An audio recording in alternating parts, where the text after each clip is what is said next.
Bonjour à tous. Alors, dans cette petite vidéo, nous allons étudier le deuxième point de votre chapitre 1 intitulé Les acides et les bases selon Bronsted. Dans une vidéo précédente, je vous ai expliqué la manière dont Arrhenius a défini les acides et les bases et les réactions acide-base également.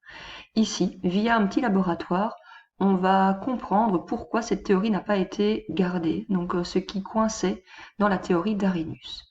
Habituellement, c'est un point que l'on étudie en faisant quelques petites expériences au laboratoire face à vous, et puis vous devez les interpréter. Donc, dans ce cadre-ci, ce n'est pas possible. Donc, je vais vous expliquer ce laboratoire, vous dire les résultats que vous auriez pu observer et vous aider à en tirer les conclusions. Alors, les notes que vous voyez ici sont des notes que vous devez venir ajouter dans votre cours. Donc, ça correspond plus ou moins aux éléments que j'aurais écrits au tableau pour vous aider à comprendre le laboratoire. Donc, ces feuilles, vous ne les avez pas dans votre dossier. Vous devez prendre une feuille à part et venir faire une petite prise de notes.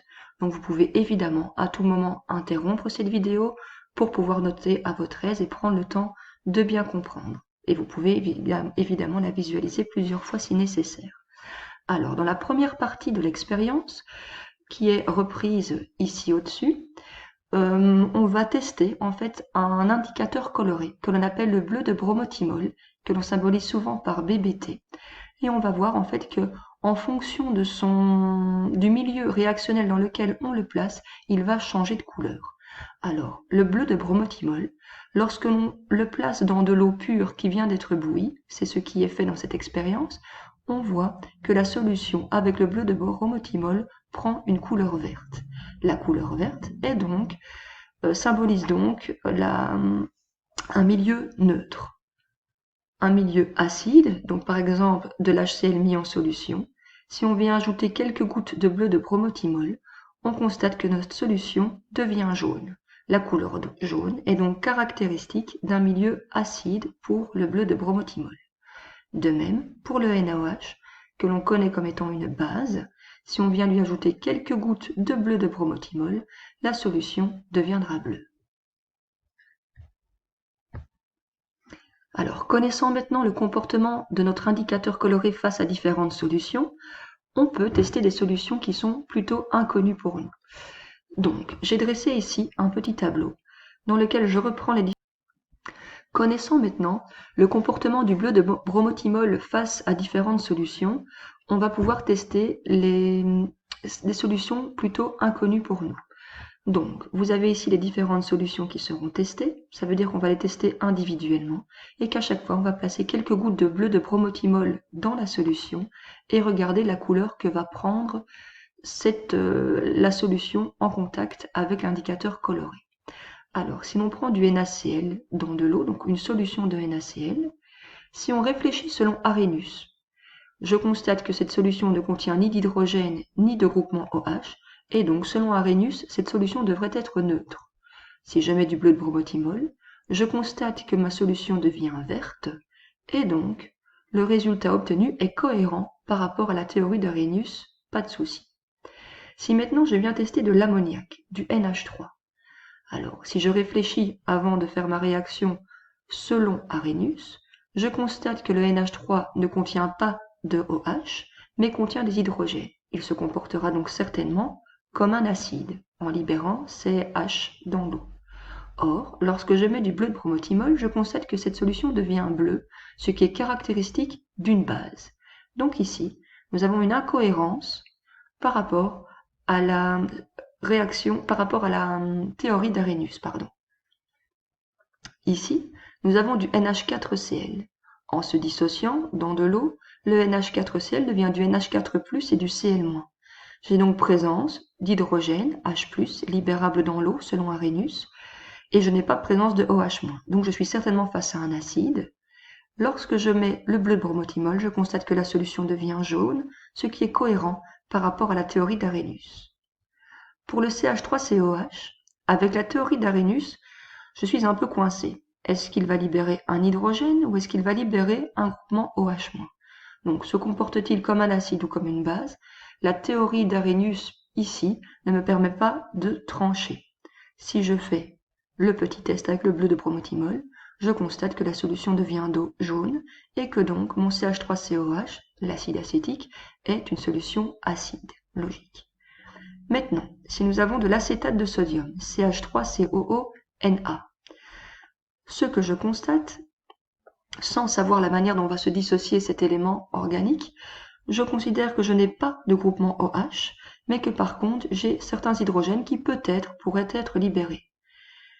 Selon Arrhenius, je réfléchirais comme ceci. Lorsque je viens mettre du bleu de bromothymol, je constate que ma solution est en fait bleue et non pas jaune comme j'aurais pu le supposer, et donc mon résultat est incohérent par rapport à la théorie d'Arrhenius. Finalement, si je regarde mon carbonate de sodium, Na2CO3, il ne contient ni d'hydrogène ni de groupement OH, il va donc se comporter comme un élément neutre selon Arrhenius. Or, lorsque je lui mets du bleu de bromothymol, je constate que la solution se colore en bleu, ce qui est caractéristique d'une base. Il y a donc une incohérence par rapport à la théorie d'Arrhenius. Alors face à cette première expérience, on peut mettre à jour la première incohérence de la théorie d'Arrhenius, c'est que tous les composés qui au contact de l'eau donnent une solution basique ne contiennent pas obligatoirement un groupement OH libérable dans l'eau. C'est sa première insuffisance. Donc quelque part, ma définition de la base selon Arrhenius ne tient pas la route par rapport à cette expérience-ci. Alors, la seconde expérience va permettre de mettre à jour la seconde insuffisance de la théorie d'Arrhenius, qui porte, elle, sur la réaction entre un acide et une base. Pour rappel, selon Arrhenius, une réaction entre un acide et une base donne une réaction de neutralisation qui va aboutir à la formation d'un sel neutre et de molécules d'eau. Alors dans ce cas-ci, on a fait réagir du NH3, donc de l'ammoniac, que l'on connaît à présent comme étant une base, et on l'a fait réagir avec de l'HCl, un acide. J'ai donc au point de départ une solution d'ammoniac avec un peu de bleu de bromothymol à l'intérieur. Elle est bleue.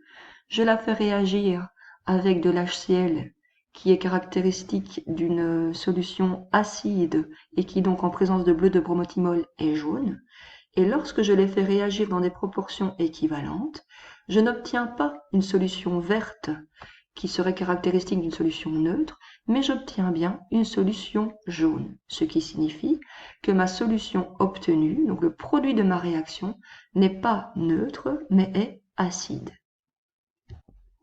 Voici la réaction qui s'est produite entre le NH3 et le HCl sous forme d'équation. Donc une réaction entre l'ammoniac et le chlorure d'hydrogène se transforme pour donner du chlorure d'ammonium, NH4Cl et de l'eau. J'obtiens donc bien un sel et de l'eau, mais le sel n'est pas obligatoirement neutre. On arrive donc ici à la seconde insuffisance de la théorie d'Arrhenius. C'est mieux le terme insuffisance que incohérence. La réaction entre un acide et une base ne donne pas toujours la formation d'un sel neutre. C'est donc la deuxième insuffisance. Alors, j'arrive maintenant à la troisième expérience. Alors pour cela, pas de regret parce que je ne l'aurais pas effectué en classe puisque l'on doit travailler avec de l'ammoniac et de l'acide chlorhydrique concentré. Donc, tout simplement, ça va mettre en évidence une autre insuffisance de la théorie d'Arrhenius, c'est que jusqu'à présent, Arrhenius nous parlait de solutions aqueuses. Donc, pour les acides et pour les bases, il parlait toujours de solutions, de substances en solution aqueuse. De même, pour les réactions acide-base, il évoquait aussi le fait qu'elles étaient toujours faites en solution aqueuse. Dans ce cas-ci, on va faire une expérience avec du NH3 concentré, donc une vapeur d'ammoniac, que l'on va mettre en contact avec une vapeur d'HCl. Alors, si on fait coïncider ces deux vapeurs ensemble, il va y avoir une réaction. Et pour preuve, si on vient analyser la composition de la fumée obtenue suite à la réaction de ces deux composés ensemble, on constate que l'on est face à un composé qui est acide. En fait, on retrouve du NH4Cl. Donc, on va arriver à la dernière insuffisance de la théorie d'Arrhenius, qui est qu'une réaction entre un acide et une base ne doit pas toujours se faire en solution aqueuse. C'était donc la troisième insuffisance de la théorie d'Arrhenius. Voilà, je vous invite à relire peut-être plusieurs fois ces notes et à refaire un résumé dans votre cours par rapport à ces documents.